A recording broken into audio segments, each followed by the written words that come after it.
Sanne Nur Magnusson, som der står. Jeg er fra det Danske Institut for Menneskerettigheder, som er Danmarks nationale menneskerettighedsinstitution. De har en tilsvarende i Norge, men ikke i Sverige endnu. Der har været en lang proces om det. Jeg er afdelingschef for den afdeling i instituttet, der varetager rollen som nationalt ligebehandlingsorgan. Det er den funktion, som i Sverige ligger hos diskriminationsombudsmanden. Den er i Danmark placeret i en afdeling inde i Institut for Menneskerettigheder. Tak.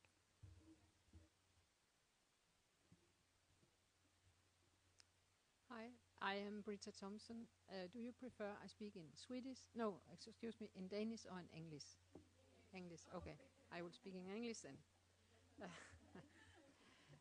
Well, my name is Britta Thompson. I'm from Denmark. I have for 10 years been a member of the European Parliament, where I have been very active in the Committee of Women's Rights and Equality.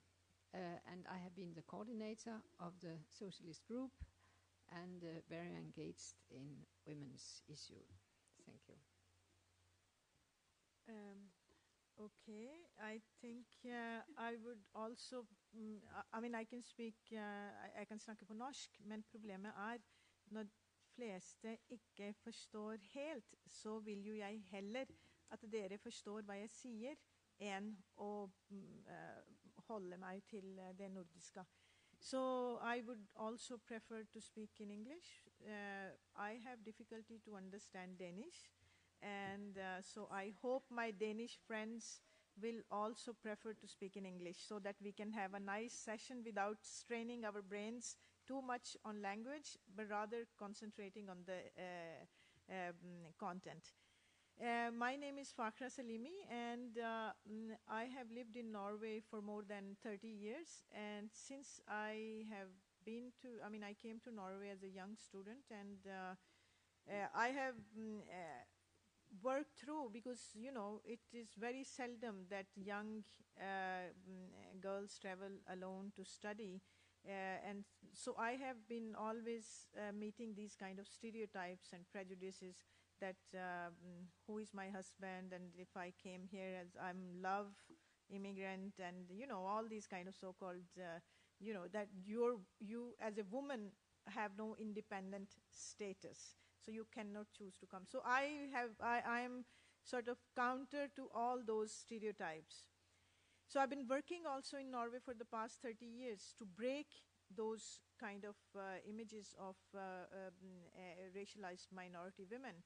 And in Norway, we in 1988, this Nordic Forum in Norway, there, me and my colleagues from Denmark, Sweden, Finland participated very actively. So women with racialized minority background were very active participants, all from the steering group to the group, the seminars and cultural activities. So in 1994 in Åbo, we had also a committee of minority women in the Nordic countries who then organized the events around minorities in Åbo. So I have been very central in promoting the rights and empowerment of minority women. And I think that it is important that we speak for ourselves rather than we let others speak on our behalf. So this has been my passion, and we established a resource center called the Mira Resource Center. We have a very nice stand in this, where you have all these utstillings so that Mira Center has also its stand. So this is, but my academic background is I have sociology, social anthropology, media and mass communication. I have been also working as a journalist in the Norwegian Broadcasting Corporation. So I have very much, I am also a psychosynthesis psychotherapist. So I have a lot of academic background as well. So this has been my passion, and I hope that we can go through this session with some kind of new inspiring visions. Thank you. Okay, thank you. And I think we should note the time, 4:15 2010 was the time when we decided to rebel against the politics of language at Nordisk Forum and speak in English. So let's just do that. However, I'm not sure, Susanne, I know you have prepared in Danish. You speak kind of Swedish, so I will just... You will do, okay. So, yeah, we all of us switched, that's good. And I will now, everyone will get around 15 or 20 minutes to tell us what they have to say. And I will ask you to note your questions. And then after everyone has talked, then we will open the floor for questions so that we make sure that time doesn't fly. Okay, Susanne, please go ahead. Thank you very much. But as we were asked to speak in Nordic, my slides, unfortunately, will be in Danish because I can't change them now. I asked to speak as the first one because I'll start rather broadly. I'll focus on asylum and in which way gender is looked at, especially in Danish practice. But I'll start to introduce the convention, the refugee convention, and like the point of departure for actually working with a gender specific perspective on asylum.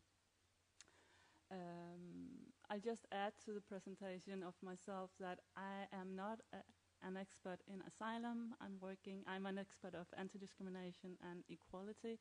So I've taken the challenge to look at asylum from a gender perspective without being an expert in it. But I have good colleagues that work with it, and our institution every year gives a status to the parliament where we monitor the practice of asylum. So I brought some material with me also if you have questions. So I'll quickly take you through the background. So of course we have UN conventions. To see them? Okay. Yeah. Okay, they're so low. Yeah. No, couldn't you just move a little? Okay. So I was left alone. Yeah. I'm sorry. So just a few words about the relevant UN documents and the European Human Rights Convention, then a little bit about Danish practice, and I'll show you just two examples of concrete cases that was treated in Denmark and where actually a gender-related issue was the explanation of the asylum given. So if we go all the way back to the the World Declaration on Human Rights, it says that everybody has the right to seek and be given asylum if they are persecuted.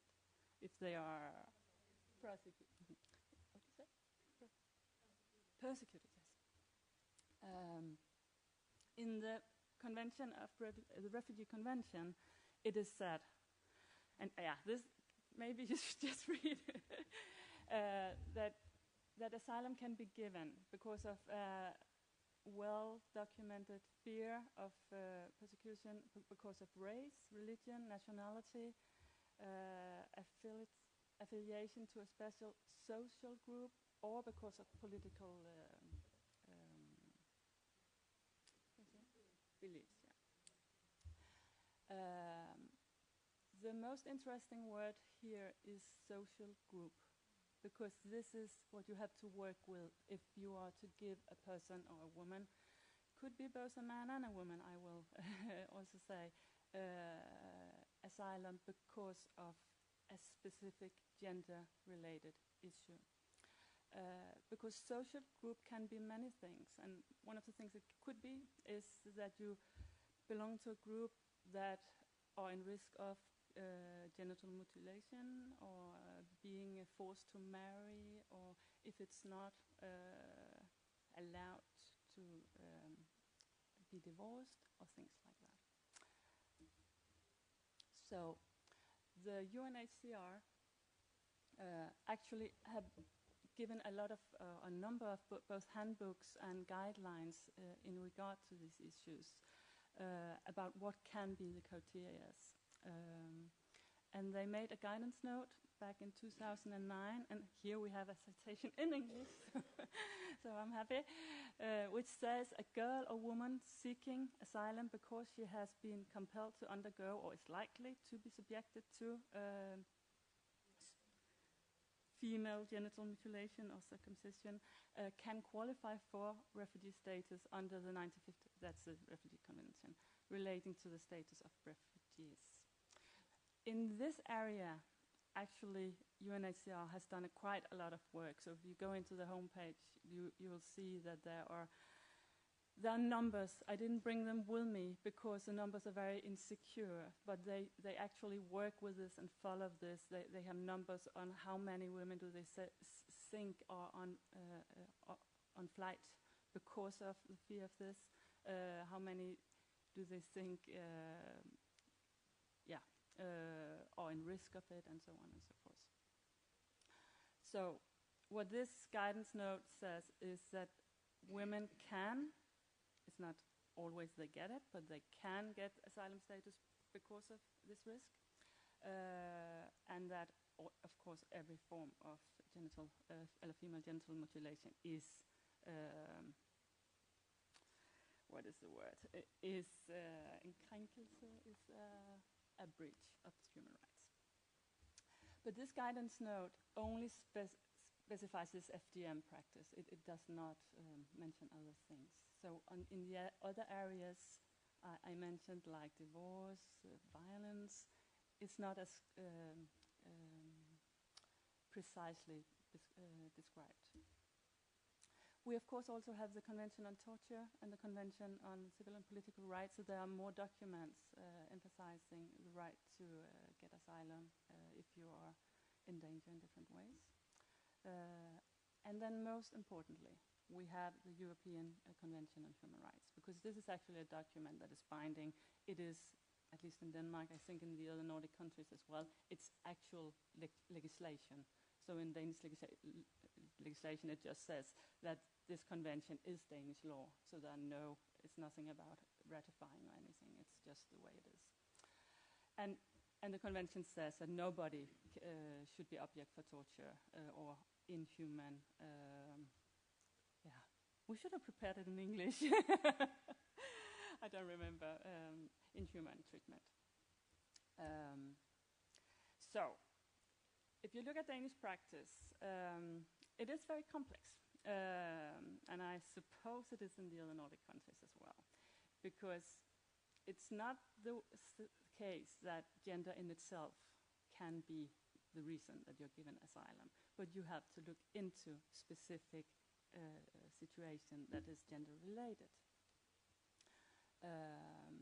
We do not in Denmark have a statistic that looks into this. We do not have a statistic where you can see what kind of arguing is there behind the asylum given, which we actually will recommend, because that would be very important to follow these things. But since 1998, the Danish Council of Refugees, who work with refugee issues, have done guidelines for these cases where gender-related issues is the case, is an important part of the case. So there's actually every year a quite thorough report on every case where you can read it through, the public can read it through, and you can see when is different gender-related issues mentioned as the argument for the asylum.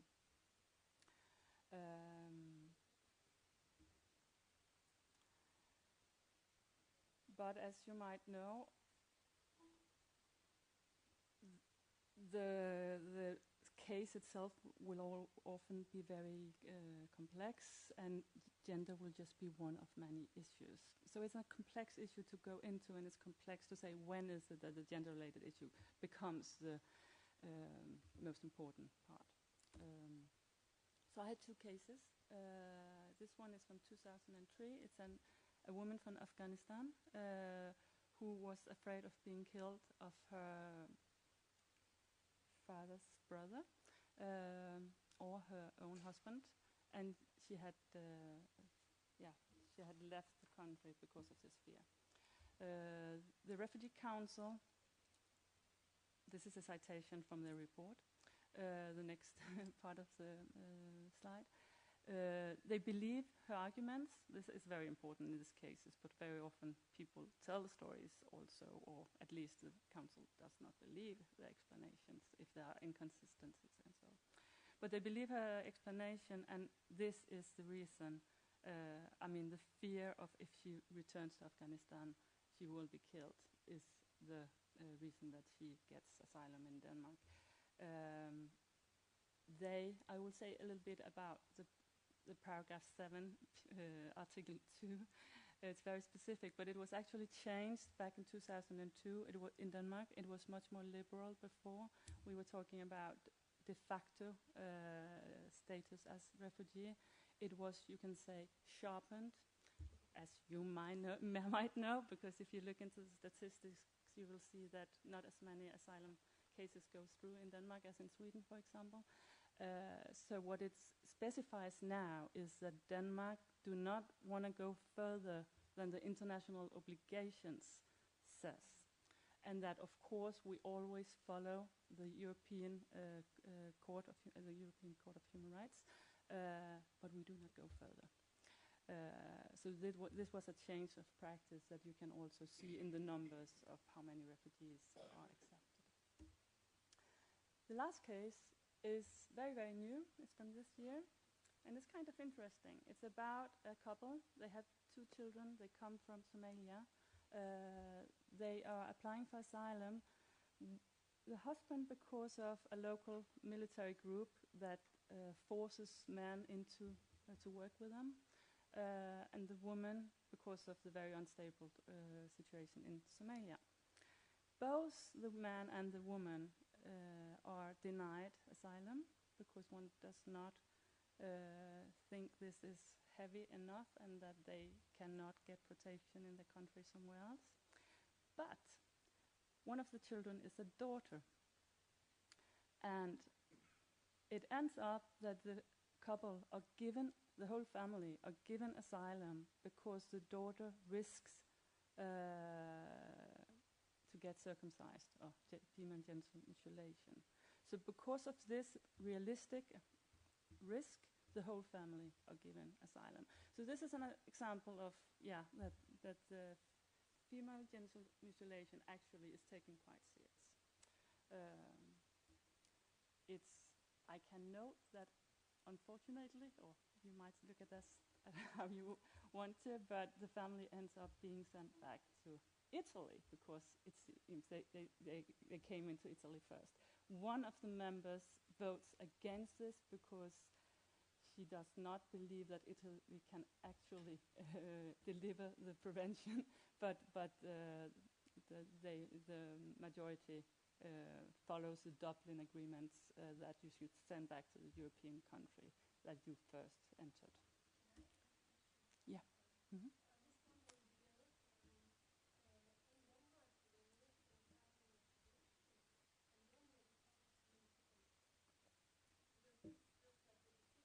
Mm.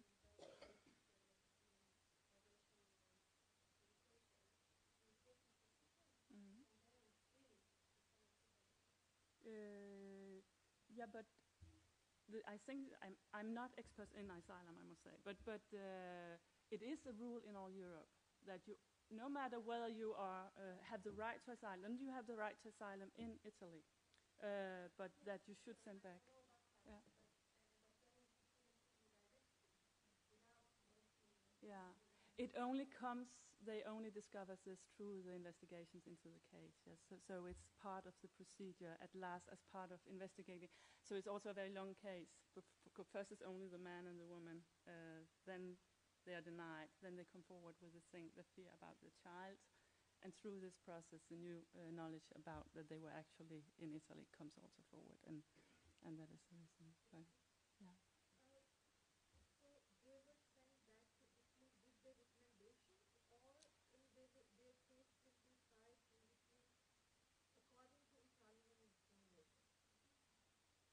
No, then I do not know the details, but then Italy should give them asylum. That's the rules in Europe, I suppose. If not, it would not give any meaning that it had this Dublin, then there would be no protection. So, but I will not be the legal expert on that, so there might be people here that could clarify that. I mean, that's a European agreement, so protection should be given. If not, Denmark cannot live it up to. So, my final comments. These cases are very complex because there are many reasons for asylum, but there are guidelines that there should be focus on the special situation that a woman or a man could be in due to a belonging to a special social group. This could also, and in many cases, is men belonging to or being homosexuals. That is the reason. So it could be different things, and it counts both for men and women. It's very important that municipalities, or that's not the right word, authorities look into the woman as an individual, and if there are discover the individual asylum motives there might be, and that this is taken into account when you're taking your decision. Part of investigating this case means that you have to talk to these women about things that are very private, hard to talk about. So this means that it's very important that the police or whoever investigates have a knowledge about the field. They sometimes have, but not always. So this is one of the things we recommend, education to the people that investigate the things. And I do not have new investigations into the practice, but a report from the Danish Refugee Council from 2004 demonstrate that there's a very unclear practice at the Refugee Council. I do not know if that's still the case, but in 2004 you could see that sometimes it was taken into account, sometimes not as much. That was what I wanted to say. I have a comment question. Mm.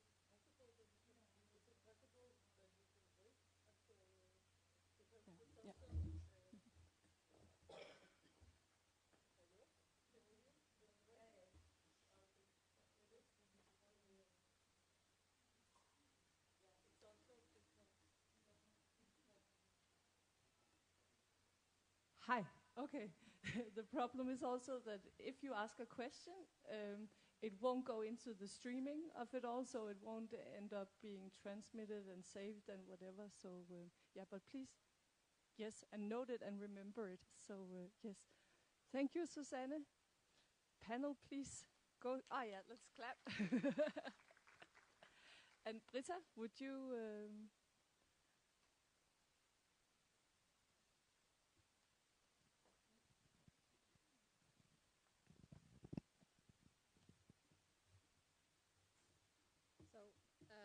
I will talk a little bit about the situation of migrant women in Europe.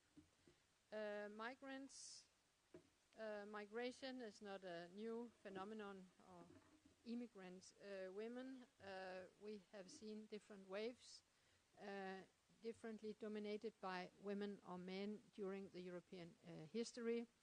Especially around 100 years ago, we saw a lot of women leaving Europe for the new countries in America, in North America, in the US, in South America. My own grandmother actually came from Poland to Denmark. And this time, these young girls, they went alone or they went in a group, but they went independently of their husband. They came here, they came as single women. And they were also going together, young women, to the US. You can see when you come to Ellis Island, all these effects from these women. What did they have in the suitcase, and also the diaries? What were they dreaming on, and so on? Because there were demands in the industry, in the manufacturing sector, many manufacturing for female workers. And you can say that this time, more than 100 years ago, that these women were rather independent women. But they were also subject to severe exploitation, both in these factories, sexual abuse, also in the countryside where they worked this time as nowadays as seasonal workers. They came during the harvest. For my grandmother's case, it was sugar harvest. Originally, the Danes, they didn't want to work in these sugar fields. So the peasants, the landlords, convinced the Swedish to go there and work. But as soon as the Swedish got another option, going to the US, they left Denmark, and then they had to find a new way of, a new place for recruitment, and this became Poland. They came voluntary because during history, sugar beets or sugar cane had never been a very attractive work. So therefore, in the old time, they used slaves. But when this wave of migration stopped around 1910, 1920, there were not much immigration in Europe until the beginning of the 60s. And what characterized the immigration to Europe in the beginning of the 60s was a wave from Southern Europe to Northern Europe, later from Turkey and to Europe, from ex-Yugoslavia to Europe, and it was male-dominated.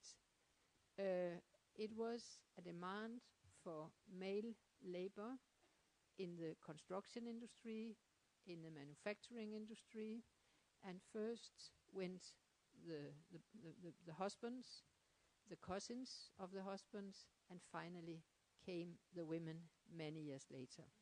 We have interesting stories about that phenomenon in Denmark.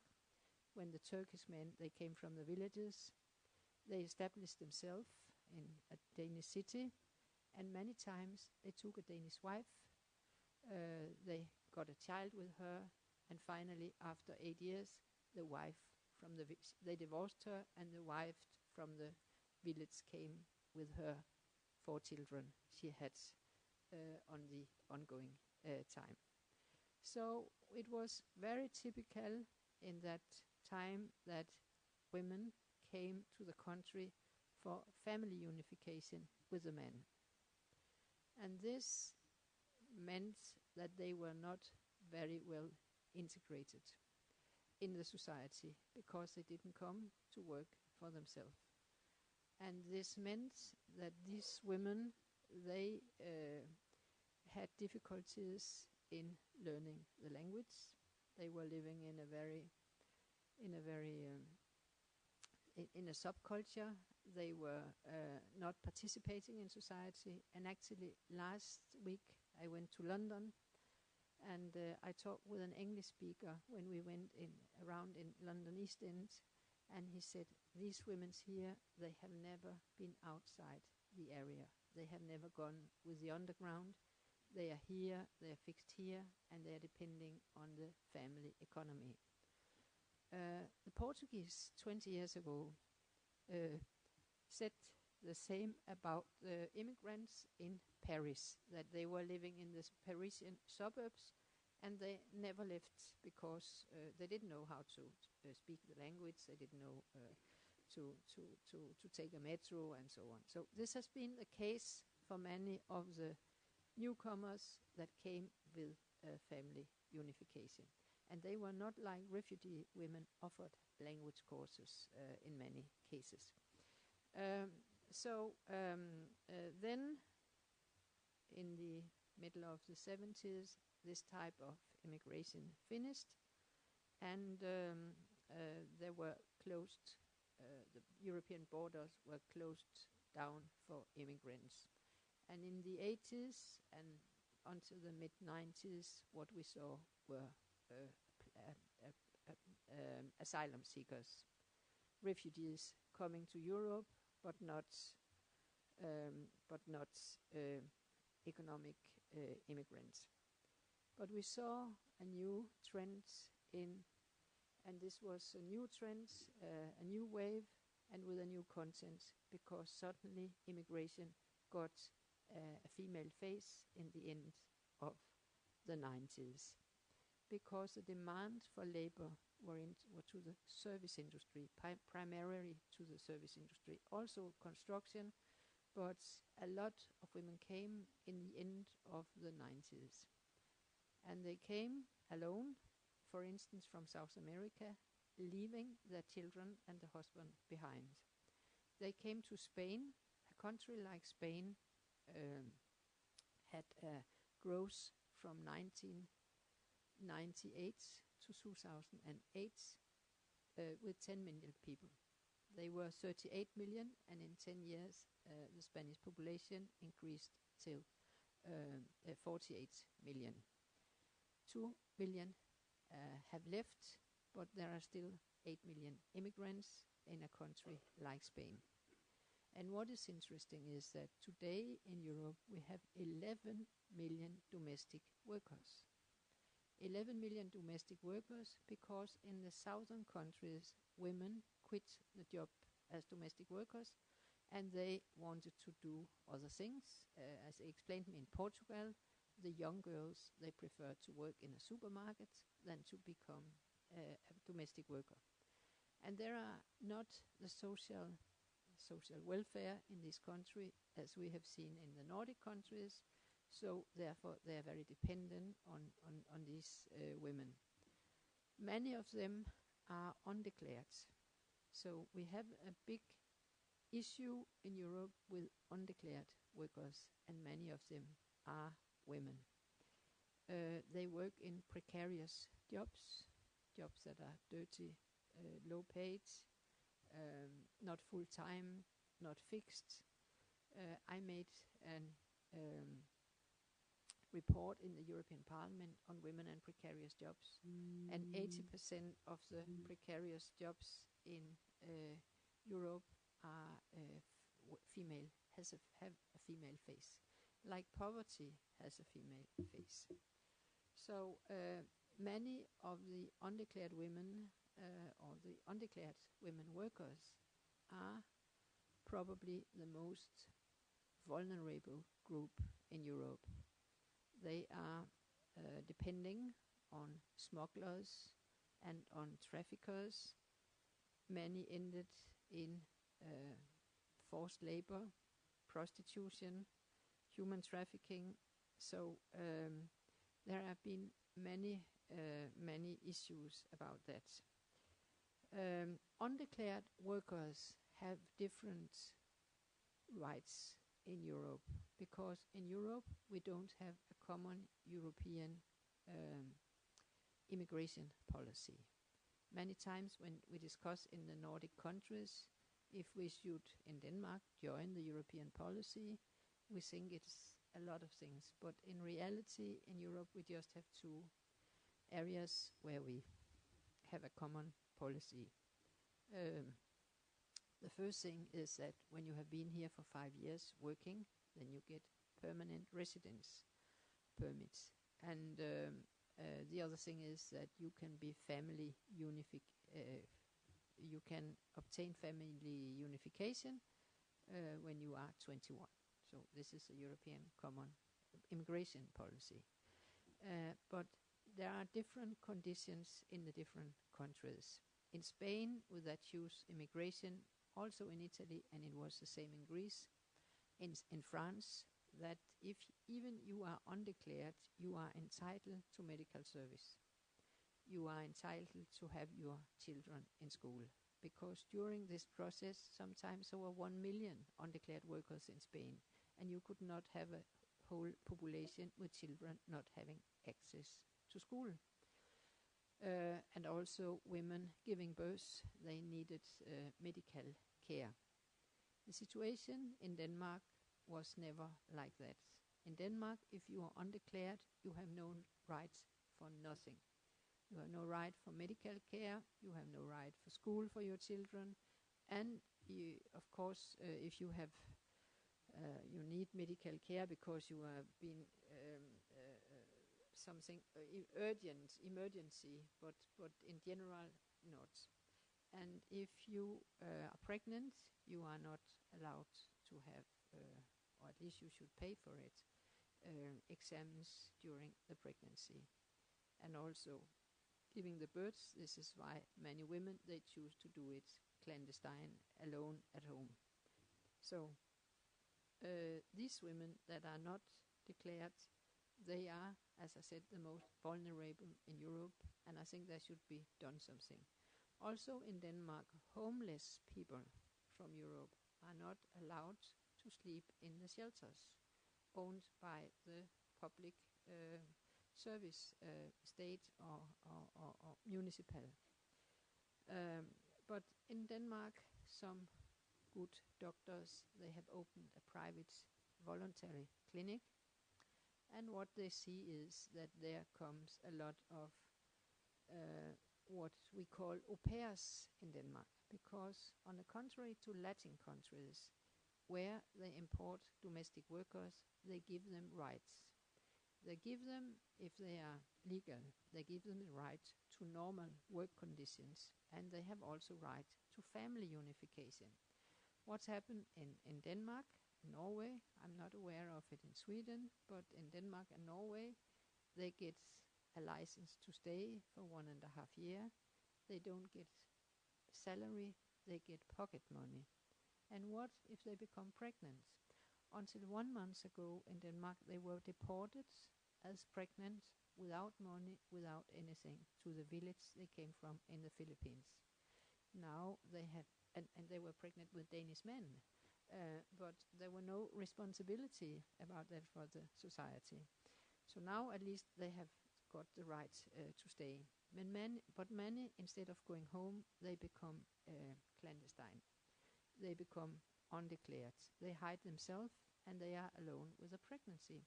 And then they can go to that clinic with voluntary personnel if they have the courage. Because in their environment, this is the rumors are there telling them, informing them about this clinic. I think this is strange that we are such a rich country and we cannot afford taking care of people that came and worked in our society without being paid. So I would like to urge the Nordic Council to do something about these undeclared women, especially when they are in pregnant situation, giving them some rights. Like I also think Denmark is outside the legal part of the European common policy, which means that when you are trafficked, they have a victim of trafficking, they are not allowed to stay in Denmark. I know in Sweden you have given them the option that if they cooperate with the police, then they can stay. This is not the case in Denmark. They are also deported. And if you propose the Danish politicians that they should have the right to residence, they will say then they will come the whole of Africa and be trafficked just to stay in Denmark, because we have the idea that all the world just is dreaming of coming to cold, rainy, high tax paid Denmark with a very complicated language. Thank you very much.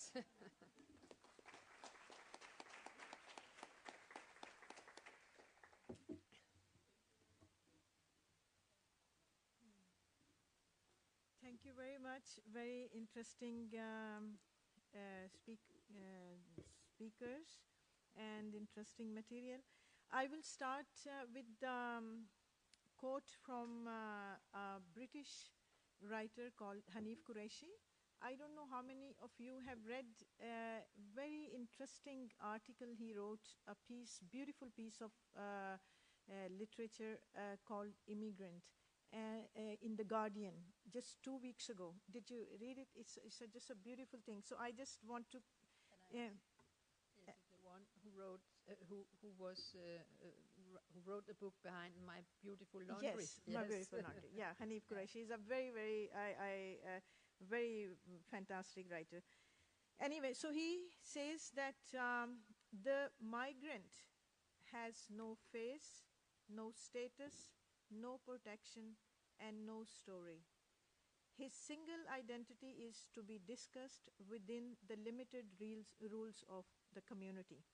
What I like about this article was that he talks about migrant as what the way Europeans are talking about the migrants in these days, that is some kind of fantasy, that is some kind of illusion, that is some kind of things they have created, because none of us know who the migrant is.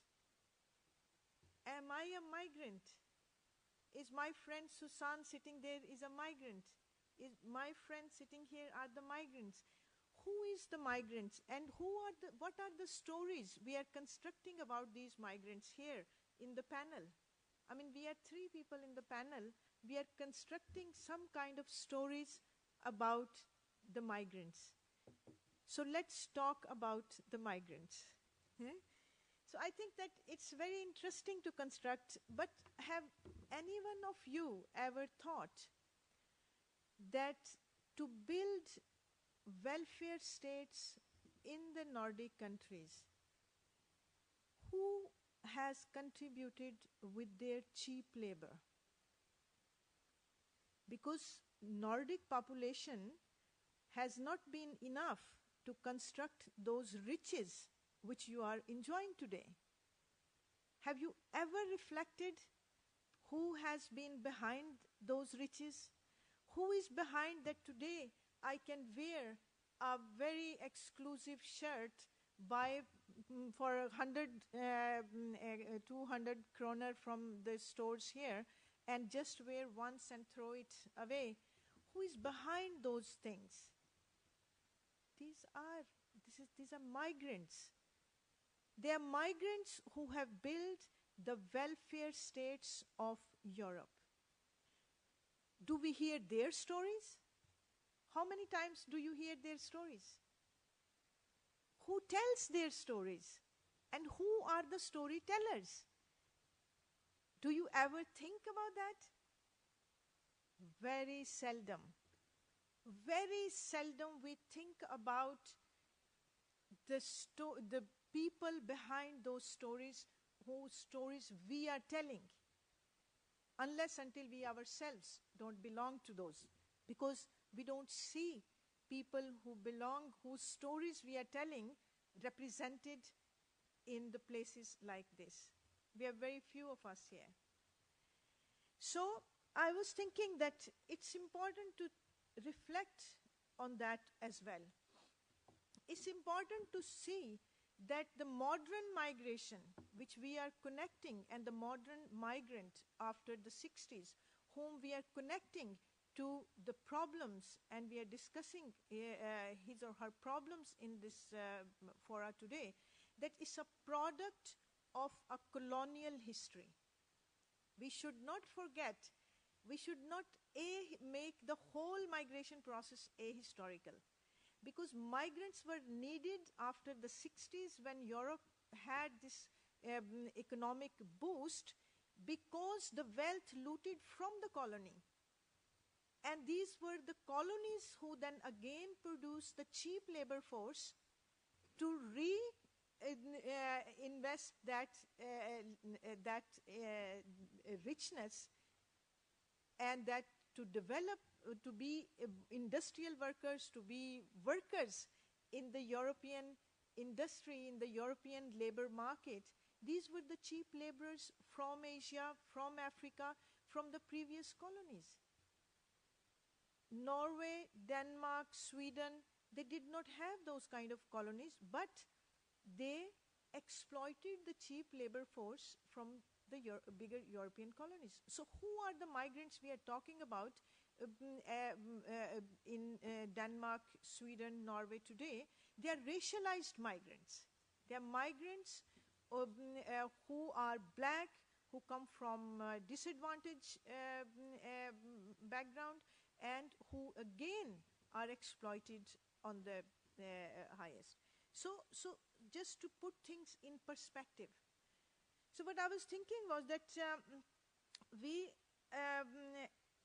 from the 70s, as my friend here said, that many of the women entered Europe, or especially Norway, Sweden, Denmark. I can talk about Norway more because I know the society better. That after 1975, when Norway introduced immigration ban, it was introduced in Denmark before Norway, so that influx of labor which came to Denmark, they also were channeled to Norway. And those were the after 1975, when the labor need was no longer, and the societies wanted to cut down the sort of labor force, then it was mostly the migrant women who came. But those migrant women, even if they came from the villages, they were strong women. They were women with stronger social networks. They were women who were running the home economy, and today in modern language, which we call reproductive labor, that was the free reproductive labor. These were the women who were producing cheap labor force for the European markets. So these were the strong women who came to Norway, who came to Denmark, who came to Sweden, and what they became. Their stories, all the experts are telling us all those years. So they became marginalized, they became invisible, they became housewives, they become women without any rights. So what happened is that if we, for example, the official discourse on gender equality today is based on rights, women's rights. Okay? We talk about women's rights. We never say that women, if only you change the culture, if only you change the men's attitude, if only you change these things, women will get their rights. We never talk about, when we talk about könslikestilling eller likestilling, jämställdhet, or whatever you call it, when we talk about gender equality in general, in a bigger framework, which is this Nordic Forum's bigger framework. Bigger framework is rights framework. We talk about equal rights. So we frame the gender equality debate within the human right framework, within the framework that women should have equal right to men. But when we talk about minority women's situation, so we frame the whole debate within the cultures. So we say they come from oppressive cultures, they come from oppressive traditions, they come from countries, backgrounds which do not have that kind of standards of gender equality. So if we work with cultural issues and we work with integration, so they might also achieve gender equality. It will never happen. Because as long as you keep them out of the right framework, I mean human rights framework or equality right framework, they will always be the outsiders. They will always be somebody else. You can have many tilltak. You can have tilltakspolitik. You will never have rättighetspolitik. So that's my biggest point in here will be that we have to frame migrant women's situation within the human right framework. And once we have done that within the human right framework, then we say which are the extra indicators which, for example, are equal to the Nordic, ethnic Nordic women's, where we are similar, where we are different. So where we are different, we have to see what kind of actions we should take so that these oppressive or women oppressive culture tradition should be changed or should be sort of, work against them so that women can, women should get extra rights so that women can be sort of part of gender equality politics. So what what is important, I'll see that within the discourse of gender equality, we have to put the migrant women within that discourse and not within the discourse of marginality, or the culture and ethnicity. The other thing is also that we are mixing in these days what are the migrants and what are the asylum seekers. I'm so happy that you came with these kind of conventions and definitions, because the more societies are closing themselves for migration, the more diffuse the situation is becoming. We don't know, because the asylum seekers who genuinely are seeking asylum are often refused on the grounds that they are economic immigrants. Now the thing is, if we look in the around the world, we see, Sweden is better in that sense that you are not involved into the wars directly as Norway is. But Norway and Denmark are directly involved in the wars. They're directly, Norway is the fourth largest weapon producing country. Sweden also produce weapon. So we are a part of Kriegsmaskineri. And then you are having, of course, conflicts around the world, and people have to, when people fled from these conflicts, they flee because of economy or because of sikkerhets or whatever. You have to see all these things in connection to each other. And I think also that because European countries and United States right now are on the verge of closing themselves, so they don't want to abide by these conventions, because if you literally, interpret these conventions, many women will have the right to apply asylum, but they will be refused because there are other criteria also which are coming in. So I think that we should also separate migration, labor migration, and asylum seekers who comes from the war areas. And I will say that they come because of economy or war or whatever. They are asylum seekers because their country is in trouble. Iraq, Afghanistan, Libya, Syria, all these countries which are in trouble, people have a right for safety and security, and women and children have a right to safety and security. So just to conclude, I will also say that migration, women migrants here are now used mostly as reserve labor force, and there is lots of exploitation. We can discuss, as my colleague also talked about. But in Nordic countries now, because of this free flow of migration within the EU areas, Southern Europeans and previously Eastern Europeans, previously Russian, they are also facing very, very much discrimination within the Nordic countries. And they are also exploited. Swedish labor force in Norway is also, although they are not exploited on that level, but they also are a part of that labor migration. So when we are talking about modern migration in the 21st century, then there is a different picture.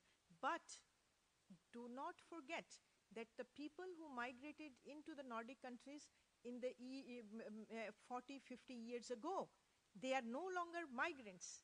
They're a part of this community. And that's why we say that Nordic countries are now multicultural, multiracial. They are diverse societies. They are no longer white societies. They are diverse societies. And that's why it's also important to see that those women, if we are talking about racialized minority women, we are not talking about migrant women. There's a different type of things we will talk about when we talk about them. So migrant women, when we talk about migrant women, these are a different group. So there is a difference. So I'll just conclude that do this discussion within the framework of human rights. Thank you.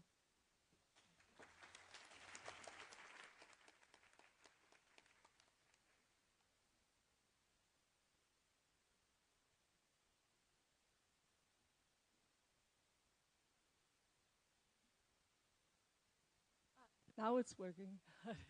Thank you so much, Farquhar. Do not fix the women, fix society was what I heard you say.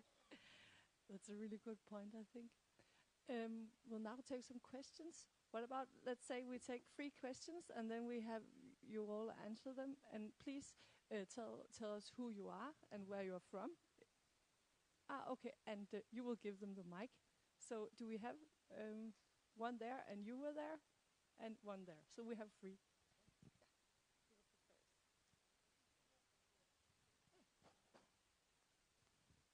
Okay, thank you. I'm Ellen Stocklin and I work with the Mira Center with Farquhar. And I'll come back to you, Farquhar. I haven't articulated my question for you yet. But Suzanne, I had this question or comment, because you talk about gender-based asylum seekers or grounds for asylum seeking. And what I find very interesting is that when we talk about gender-related asylum, we only talk about women. And the reason we do have gender-based cause for asylum is that men also seek asylum due to the situation of their gender, because they are being harassed or threatened due to their political activities or whatever. So the typical asylum seeker from, you could say, or the convention when it started, but I worked for Amnesty some years back as well when we worked on this. So I think it's important to, when we talk about gender-based, I don't think that's an interesting term anymore, because it's diversity, you know. Men need protection because of the political activity. Some women do as well, but it's more men. And women need protection due to discrimination or because of marriage or whatever. Stop talking about gender-based, I think, because it makes it sounds a bit secondary, less important. So that's my comment and suggestion. Let's get rid of that gender-based and let us call it whatever it is. Okay?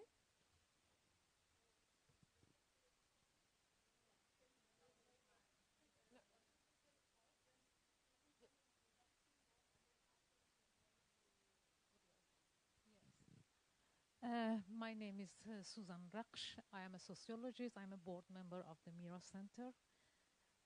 And I'm working with refugees daily. It's my job. First of all, I would comment that I disagree with my friend that gender-based asylum seekers and gender-based is very important, because women meet double problems.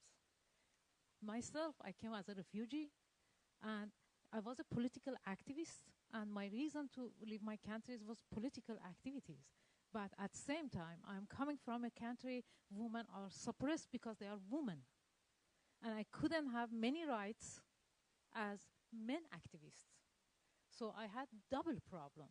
And that's why my gender and my political background both was reason for my escaping of my own country. So it still is the problem. But my question is to Britta Thompson. You mentioned that we don't have a common policy in European countries.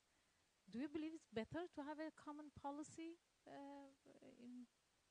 If you look at it now, most extreme right taking over in the all European countries, and you know what's their opinion about migration and about refugees in Europe, and is really better because they have different economic situation, different political situation, and what can we achieve if we have a common policy?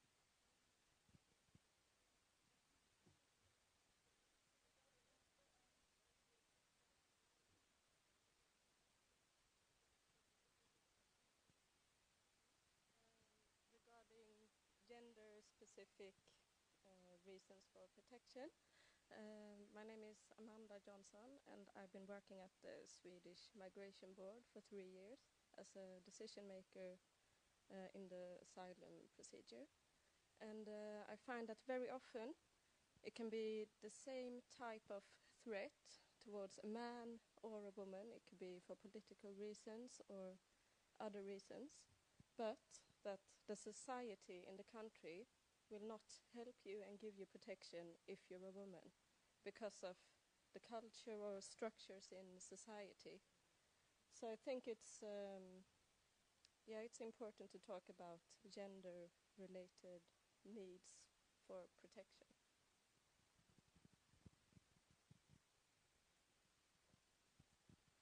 Hi, my name is Joanna, and I'm from the National Council of Swedish Youth Organization, LSU. And very oftenly, the youth perspective is missing, for example, in the final document of Nordisk Forum. Even though that 35 million youth are migrants, and also more often circular migrants and so on. And on the Global Forum for Migration and Development that Sweden hosted a few weeks ago, there was only one youth group, for example. So what do you think about the youth perspective? Do you think it could made it be a part of the final document? Yes, just your views on that.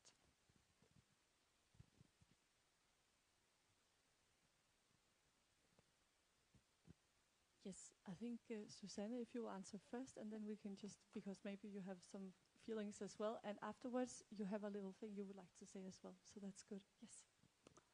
I did emphasize that the gender-related explanations or asylum reasons could count for both men and women. I do agree that it is important to, so I agree with you in this way, that it's very important and to be aware of that. And very often, the gender man and the specific situation a man in a country can be in is also the reason for asylum.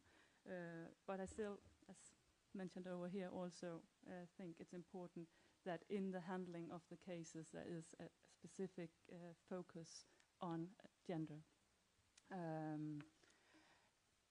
And issues for flight can be the same for men and women, but there's a tendency, or a clear tendency, that sometimes women experience other situations than men, for example, violence in the home or the risk of circumcision, as we talked about. So there are different reasons for men and women when you talk about gender, and therefore a gender, not only women's focus, but a gender focus is important.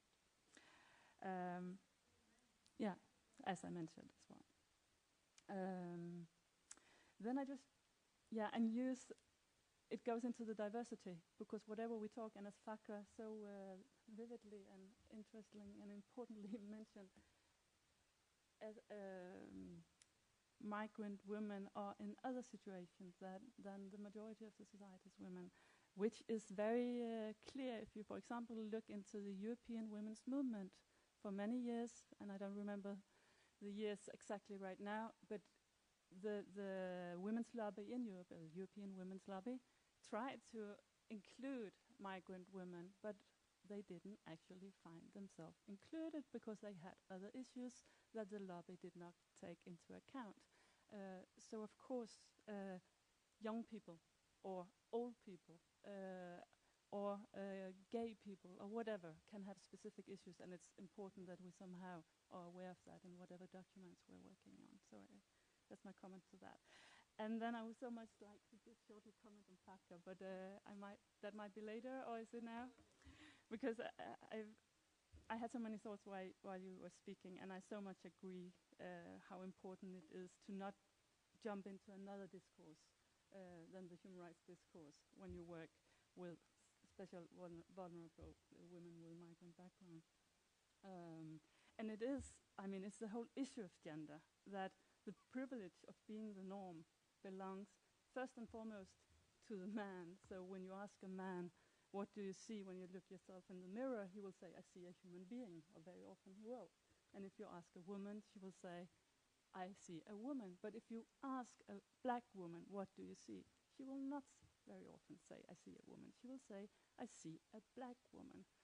And this just shows that the ones of us who have the privilege of being closest to the norm, we do not face barriers, so we are just the norm. So we do not put any descriptive words before our gender or before our status as human beings. And this is what it's about, and this is why the gender mainstreaming and the gender perspective is so important to work actively with. Yes, exactly. Gender perspective, because I think I heard many black women say, well, one thing is being black, but it's more complicated being a woman. And it makes things more difficult. So the gender dimension is always there. And I agree with you when you said about the gender-based asylum. We also operate with gender-based violence in Europe because it has women's face. It is difficult. It has been difficult in Denmark and in some of the member states because they insist of calling it domestic violence, but we insist on gender-based violence. Fortunately, the extreme rights did not win in so many countries. In Denmark, UK, and France, they had a very good push forward, but we also had many victories. My Italian delegation, socialist, got 41% of the vote in Italy. My Portuguese delegation is very big, socialist.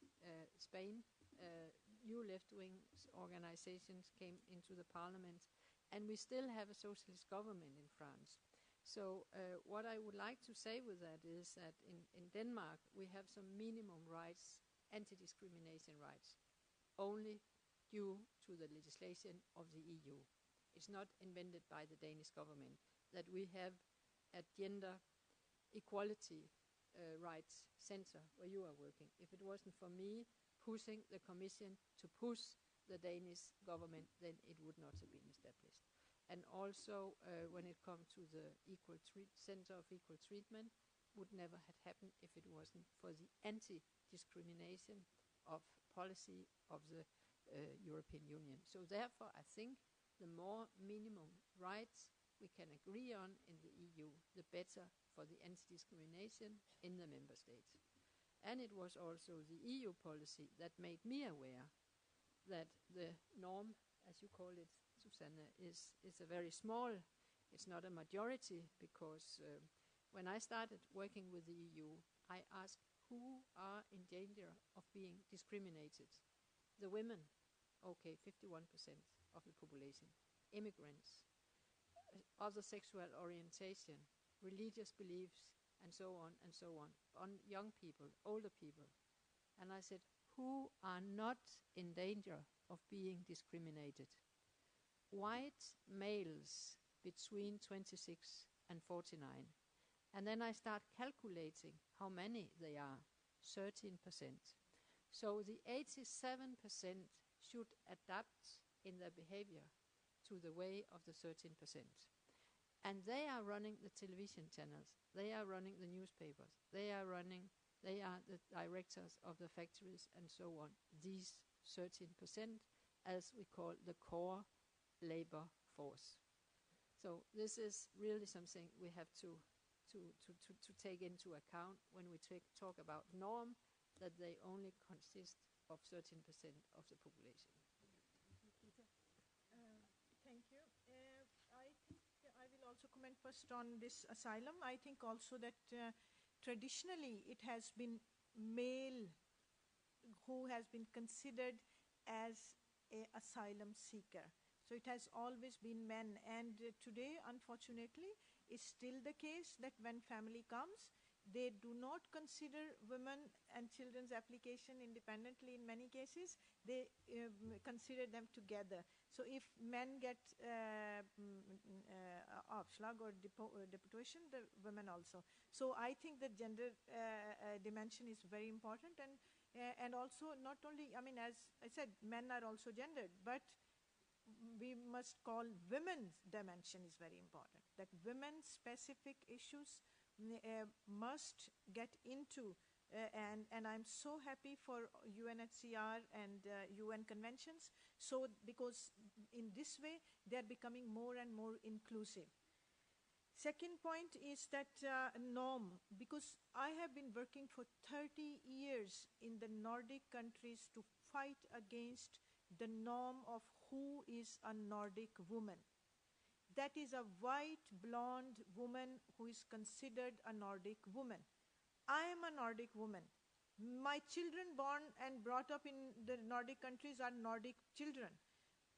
The youth, you mentioned just so many thousand youth with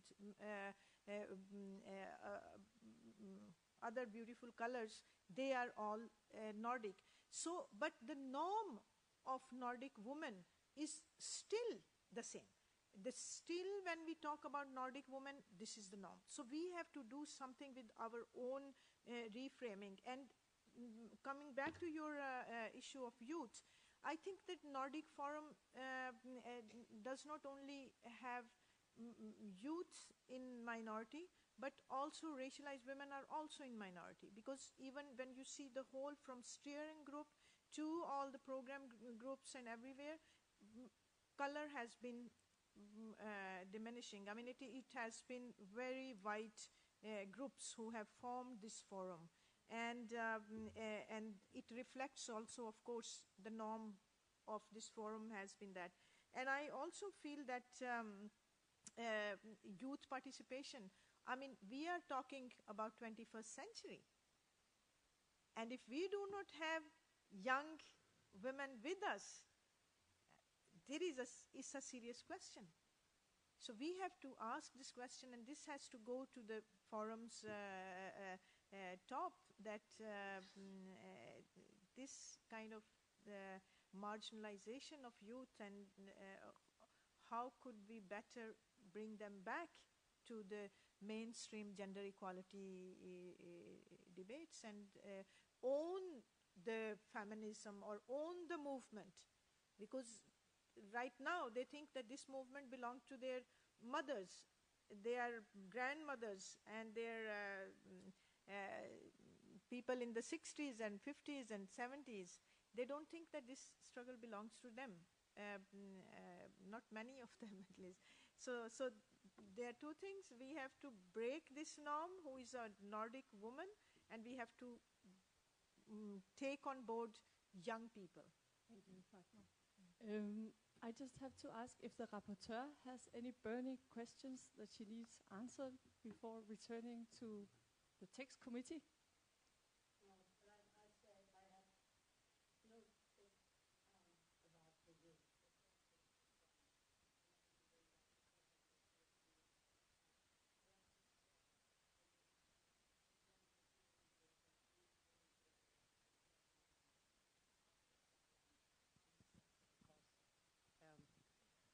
I mean, we've been fighting for such a long time to actually make a refugee also to become a woman, and with the reasons for being a refugee is due to the fact that she actually is a woman, and she is not on the political arena, but she is on the political arena, but in a smaller way. She is in the family.